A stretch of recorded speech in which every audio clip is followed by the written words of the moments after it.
Dickie Bird. Hey, bladder! That's what you want, though, isn't it? Some knobhead who talks like me.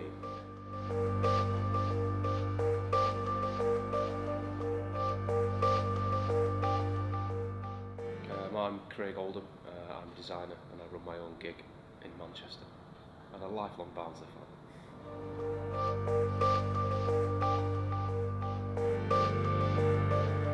The flag I designed is obviously from this beautiful place, Barnsley. I didn't want to, go down a route of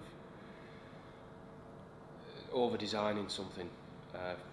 It felt like there was a, the well was rich enough to tap from what I see and hear and sing when I'm here every weekend, kind of thing. There's a rich creativity in all stands around, not just Barnsley.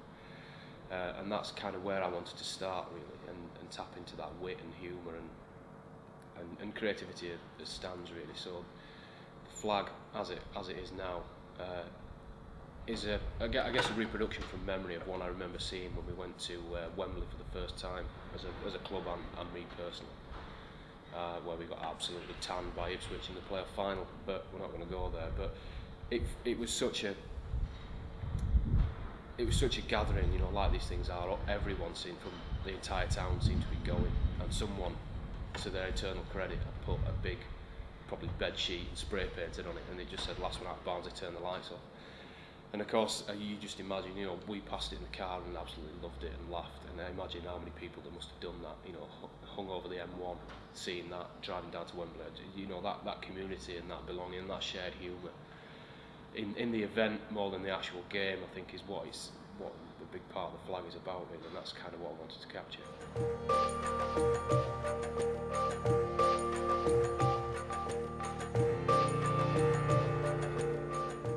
For me, there's a real creativity in football, from the fans in the stadium.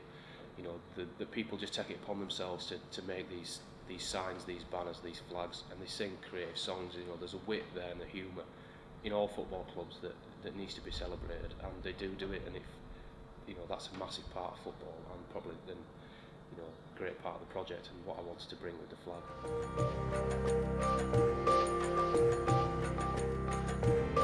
When I came to designing the flag, there was a couple of, based on that idea of bringing something out of the stands into this sort of new kind of cultural, event.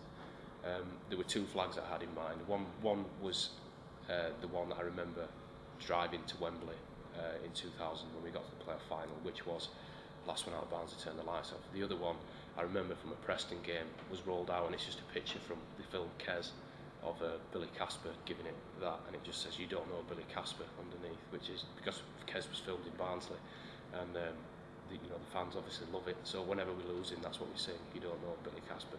Just try and take away from the game that we're absolutely getting tanned 7-0 or whatever.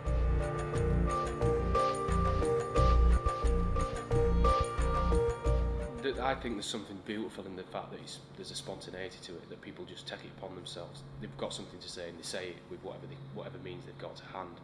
And that's like the idea in its purest form, and that's what I love about creativity in football.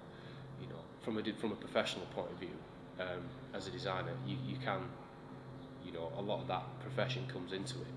So you can sort of make decisions that the person, on the kitchen table wouldn't even think about. So I think in some ways you gain something, you get a crafted piece of communication, but I think you can lose something as well, and you lose that energy and that spirit and that, that pureness, that purity.